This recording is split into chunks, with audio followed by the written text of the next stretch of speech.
آج کے دور میں جو ہم تحقیق کرتے ہیں اسے سائنسی طریقہ تحقیق سے کرتے ہیں۔ سائنس سوچنے کا ایک انداز ہے جس میں انسان اپنے یا تو حواس خمسہ پہ اعتماد کرتا ہے اور ان کے ذریعے سے علم حاصل کرتا ہے، یا اپنی بنائی ہوئی مشینوں کے ذریعے سے انفارمیشن تک پہنچتا ہے۔ سائنسی طریقہ تحقیق آپ یوں کہہ لیجئے کہ توہمات کو ختم کرتا ہے، انفارمیشن کے ایسے ذرائع کہ جن کو ویریفائی نہیں کیا جا سکتا، جن کو آتھینٹیکیٹ نہیں کیا جا سکتا، ان کی نفی کرتا ہے۔ سائنسی طریقہ تحقیق اس میں ہم مفروضے بناتے ہیں اور پھر انہیں ٹیسٹ کرتے ہیں۔ سائنسی طریقہ تحقیق اس کی ٹائپس ہم مختلف طریقوں سے کر سکتے ہیں۔ اگر مقاصد کے اعتبار سے دیکھا جائے تو اس کی دو بڑی قسمیں ہیں، ایک نظریاتی یا تھیوریٹیکل اور دوسری عملی یا اپلائیڈ۔ نظریاتی طریقہ تحقیق میں انسان یہ دیکھتا ہے کہ اس کائنات کے اندر مظاہر کس طرح سے کام کر رہے ہیں، ویریبل کس طرح سے ایک دوسرے کے ساتھ انٹریکٹ کرتے ہیں۔ اس کائنات کی حقیقتوں کو سمجھنے کے لیے نظریاتی تحقیق کی جاتی ہے۔ عملی یا اپلائیڈ تحقیق میں انسان یہ دیکھتا ہے کہ کس طرح سے ایجادات کی جائیں۔ فرضی تحقیق میں یا نظریاتی تحقیق میں جو حقائق سامنے آ چکے ہوتے ہیں ان کو استعمال کر کے انسان کی فلاح و بہبود کے لیے کس طرح سے مشینیں بنائی جائیں، کس طرح سے انسان کو آسانیاں فراہم کی جائیں، اس کو عملی یا اپلائیڈ ریسرچ کہتے ہیں۔ ایک اور طریقہ سائنسی تحقیق کو اقسام میں بانٹنے کا یہ ہے کہ اس کے لیولز دیکھے جائیں۔ لیولز کے اعتبار سے طریقہ تحقیق تین طرح کے ہیں۔ سب سے کم لیول کا اس کو ہم بولتے ہیں ایکسپلوریٹری ریسرچ۔ ایکسپلوریٹری ریسرچ میں انسان اس کائنات کی کسی حقیقت کو سمجھنے کی کوشش کرتا ہے، اور یہ سب سے ابتدائی لیول ہے۔ اس کے لیے عام طور پر کوالیٹیٹیو طریقہ استعمال کیا جاتا ہے، اور فرسٹ ٹائم یا پہلی دفعہ جب انسان کسی حقیقت کو سمجھنے کی کوشش کر رہا ہوتا ہے تو اسے ایکسپلوریٹری ریسرچ کی ضرورت پڑتی ہے۔ دوسری قسم ڈسکرپٹیو ریسرچ کی ہے یا بیانیہ تحقیق۔ اس میں انسان کسی ایسی حقیقت کہ جو ایکسپلوریٹری میتھڈ سے سامنے آ چکی ہوتی ہے اس کا جگہ جگہ پہ سراغ لگاتا ہے، اور جو انفارمیشن حاصل کرتا ہے انہیں مختلف گروپس میں یا مختلف گروہوں میں تقسیم کرتا ہے۔ جیسے مثال میں یہاں دوں گا کہ ہمارے پاس ایک ویریبل ہے جینڈر کا۔ اگر جینڈر کو فرسٹ ٹائم سمجھنا ہو کہ جینڈر ہے کیا، ایسی کون سی خصوصیات ہیں انسان کی بایولوجیکل یا سوشل جن کی بنیاد پہ ہم جینڈر کو سمجھیں، تو اس طریقہ تحقیق کو ہم ایکسپلوریٹری کہیں گے۔ لیکن جب جینڈر کو سمجھ لیا گیا، اس کے اندر ڈیفرنٹ کیٹیگریز کو سمجھ لیا گیا، تو اب کسی خاص پاپولیشن کی جینڈر کو دیکھنا اور ان کے اندر گروہوں کا تعین کرنا، مثال کے طور پہ لاہور شہر کے اندر کتنے فیصد میل ہیں اور کتنے فیصد فیمیل ہیں، اس کا تعین کرنا ڈسکرپٹیو ریسرچ ہے۔ اس کے بعد انفرینشل لیول یا ایکسپلینیٹری ریسرچ آتی ہے۔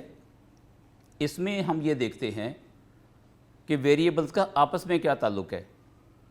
اسی مثال سے میں یہ بات سمجھانے کی کوشش کروں گا کہ اگر ہم یہ دیکھنا چاہیں کہ جینڈر کی بنیاد پہ آئی کیو لیول کیسا ہوتا ہے، یا جینڈر کی بنیاد پہ طالب علموں کے مارکس کتنے آتے ہیں، یا جینڈر کی بنیاد پہ باڈی کا ویٹ کتنا ہوتا ہے، تو ہم نے کیا کیا کہ ایک ویریبل کو دوسرے سے ریلیٹ کر کے دیکھا۔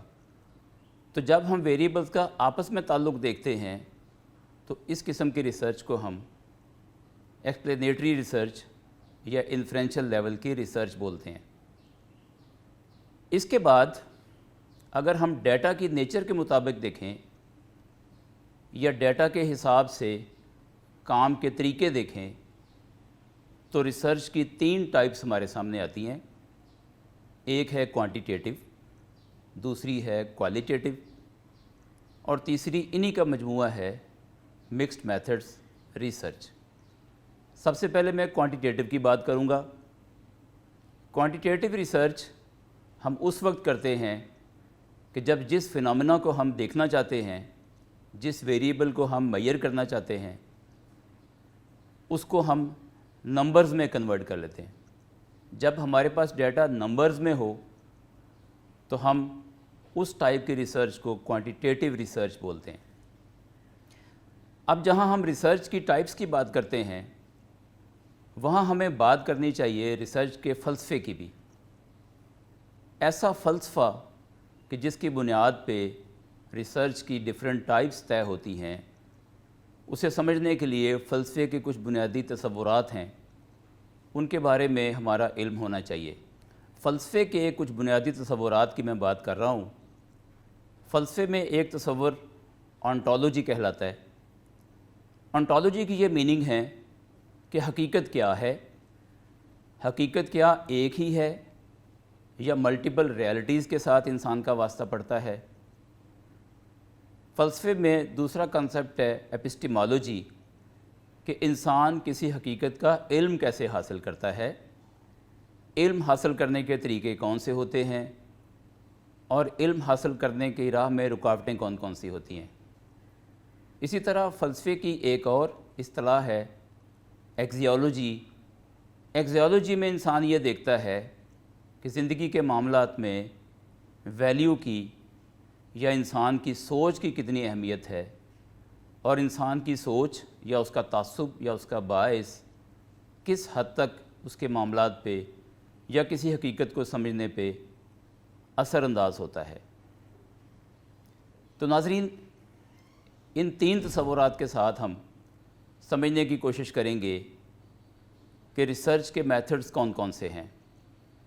تو ابھی میں نے ذکر کیا تھا کوانٹیٹیو میتھڈ کا. تو کوانٹیٹیو میتھڈ میں آنٹولوجی یہ ہے کہ ریالٹی ایک ہے، اور اس کے لیے لفظ ایبسولوٹ ریالٹی کا استعمال کیا جاتا ہے. ایبسولوٹ ریالٹی کا مطلب یہ ہے کہ ریالٹی اپنی جگہ پہ ایک اٹل حقیقت ہے.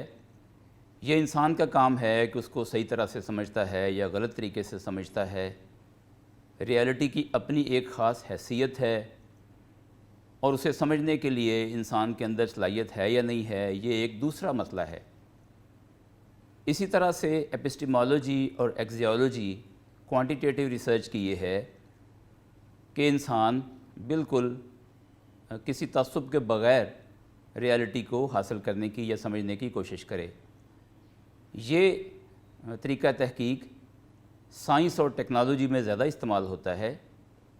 سوشل سائنسز میں بھی اس کے استعمالات ہیں، لیکن اس کے اوپر کافی کنٹروورسی ہے کہ سوشل سائنسز میں یا ہیومینٹیز کے ایریا میں کوانٹیٹیو کی فلسفی استعمال کی جائے. کوانٹیٹیو کی فلسفی میں کچھ اور ہمارے سامنے فلسافیکل ٹرمز آتی ہیں، جس میں پازیٹیوزم اور پوسٹ پازیٹیوزم کا عمل دخل ہے. ریسرچ کی دوسری قسم کوالیٹیٹیو کہلاتی ہے. کوالیٹیٹیو میں ہمارے پاس ڈیٹا نمبرز کی شکل میں نہیں ہوتا، بلکہ یا تو وہ ٹیکسٹ ہوگا، یا وہ آواز ہوگی، یا وہ تصویر ہوگی، یا وہ ویڈیو ہوگی، یا کوئی کارٹون، اینیمیشن، یا کوئی میپ، یا کسی بھی اور شکل کا کہ جسے ہم نمبر سے ہٹ کے دیکھتے ہیں. جب ڈیٹا اس طرح کا ہوگا تو اسے ہم کوالیٹیٹیو ریسرچ کہیں گے. کوالیٹیٹیو ریسرچ میں جو فلسفہ ہے سائنس کا یا ریسرچ کا، وہ اس طرح سے استعمال ہوتا ہے کہ ٹرم ہے کنسٹرکٹیوزم یا کنسٹرکشنزم. یہ ٹرمز استعمال ہوتی ہیں. اس کے ساتھ ساتھ انٹرپریٹیوزم. اس کی فلسفی یہ ہے کہ ریالٹی سنگل نہیں ہے، دیر آر ملٹیپل ریالٹیز. یہ انسان کے ذہن کے مطابق ہوتا ہے یا کسی کلچرل کانٹیکسٹ کے مطابق ہوتا ہے کہ انسان اس ریالٹی کو کیسے سمجھتا ہے. تو ہر انسان کی اسی ایک ریالٹی کو دیکھنے کی اپنی اپنی نظر ہے، اور ایک ہی ریالٹی ایک معاشرے سے دوسرے معاشرے میں یا ایک گروپ سے دوسرے گروپ میں جاتے ہوئے بدل جاتی ہے. اسی طرح سے یہ جو ان بائسڈ کا کانسیپٹ ہے وہ کوالیٹیٹیو ریسرچ میں بالکل نہیں ہے. یعنی کوالیٹیٹیو ریسرچ میں اس بات کو تسلیم کیا جاتا ہے کہ کوئی انسان ریسرچ کرتے ہوئے اپنے تعصبات سے بالاتر ہو ہی نہیں سکتا، اور انسان کی کوشش یہ ہوتی ہے کہ وہ اپنے تعصبات، اپنی ذاتی سوچ، اپنی ذاتی پسند ناپسند کو ریسرچ میں شامل کرے. اب طریقہ کیا ہے کہ کوالیٹیٹیو ریسرچ میں اس میتھڈ میں سکھایا یہ جاتا ہے طالب علم کو کہ وہ ڈکلیئر کرے، وہ اناؤنس کرے کہ اس کے اپنے نظریات یا خیالات کیا ہیں، اور اس کے بعد اپنے پڑھنے والے پہ چھوڑ دے کہ وہ اس کے ریسرچ پیپر کو کس طرح سے انڈرسٹینڈ کرتا ہے. ریسرچ کی جو تیسری قسم ہے اسے مکسڈ میتھڈز ریسرچ کہتے ہیں، کہ جب انسان کوانٹیٹیٹیو ریسرچ کرے یا کوالیٹیٹیو ریسرچ کرے تو ان دونوں میتھڈز میں کچھ لمیٹیشنز ہیں، اسے کچھ حدود و قیود کا سامنا کرنا پڑتا ہے. ہر ایک میتھڈ کے اپنے میرٹس اور اس کے ڈی میرٹس ہیں. تو اس کے لیے ایک فلسفہ سامنے آیا، وہ فلسفہ تھا پریگمیٹزم کا.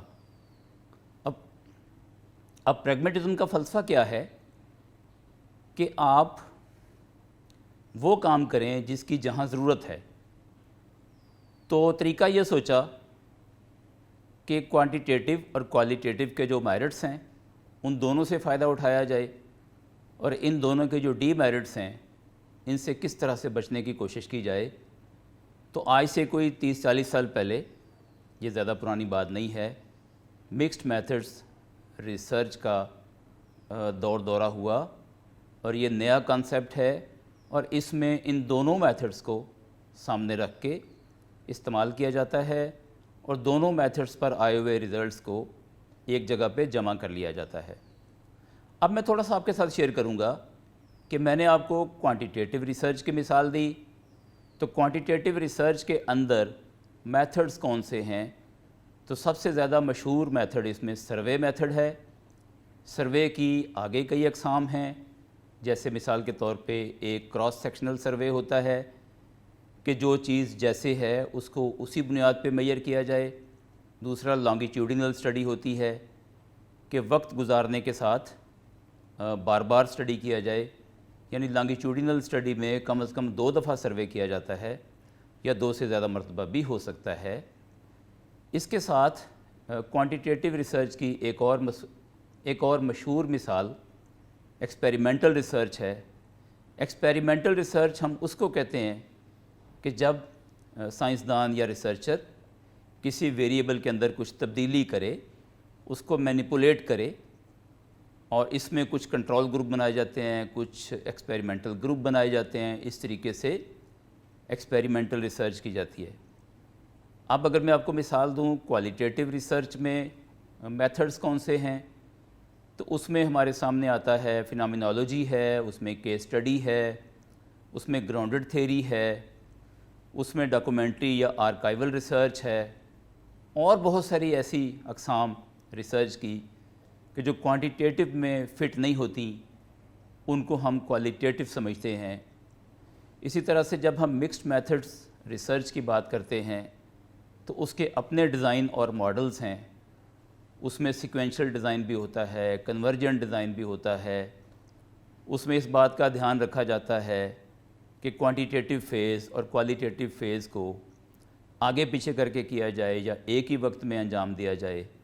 تو اس طریقے سے ہمیں ان ریسرچ کی ٹائپس کو سمجھنے میں آسانی ہوتی ہے. آپ کا بہت شکریہ.